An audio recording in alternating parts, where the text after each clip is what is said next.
Halo Bapak Ibu, saudara-saudariku yang terkasih, rekan-rekan muda, anak-anak sekalian dan juga opa dan oma, apa kabar?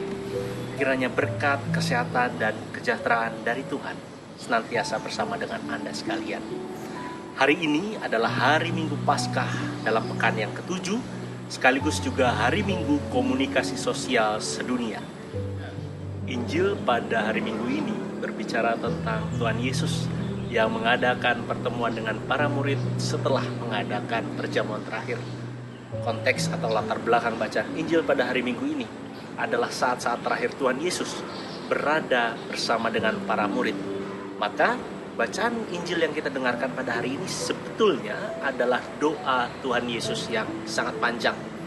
Saya kira apa yang dilakukan oleh Tuhan Yesus tidaklah berlebihan, karena Tuhan Yesus akan mengadakan perjalanan panjang keesokan harinya untuk menjalani kisah sengsara, wafat, dan kebangkitannya. Tentunya, lumrah dalam kehidupan kita sehari-hari jika ada seseorang yang akan pergi meninggalkan sesuatu atau seseorang dalam jangka waktu yang lama dan panjang, pasti dia akan menitipkan pesan pada orang-orang yang ada di sekitarnya. Salah satu pesan kuat dari Tuhan Yesus adalah tentang kesatuan.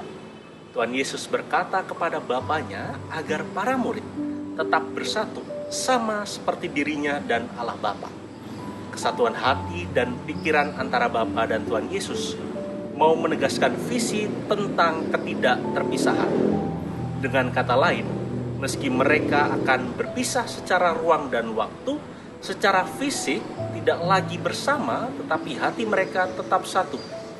Hal itu terlihat dari apa yang dikatakan oleh Tuhan Yesus di Taman Getsemani. Jikalau mungkin, biarlah cawan ini berlalu, tetapi janganlah seperti yang kukendaki, melainkan seperti yang engkau kendaki. Pembicaraan atau tema tentang kesatuan ini menjadi penting, karena manusia punya kehendak bebas yang terkadang kurang diasah.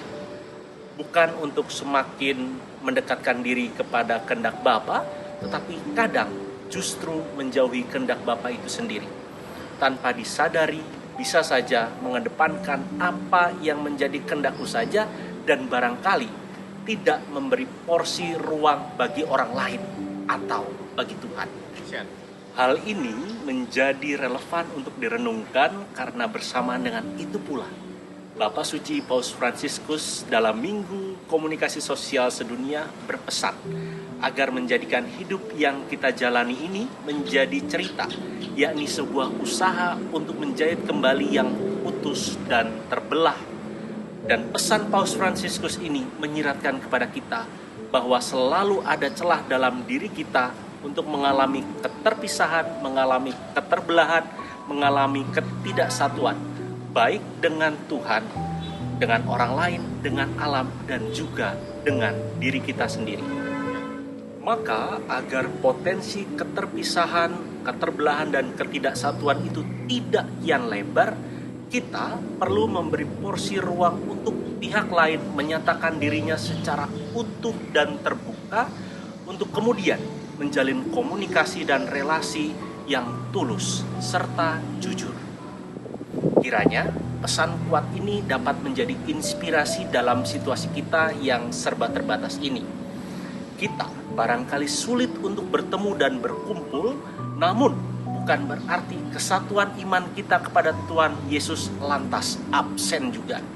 Bukan berarti juga kesatuan visi kita sebagai umat beriman yang diikat dalam gereja Katolik tergoyahkan karena munculnya keinginan-keinginan pribadi yang seakan-akan harus dituruti.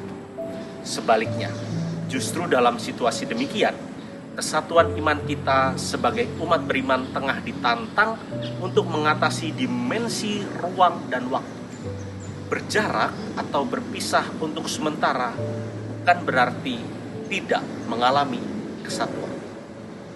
Tetap sehat, tetap senantiasa diberkati oleh Tuhan, dalam nama Bapa dan Putra dan Roh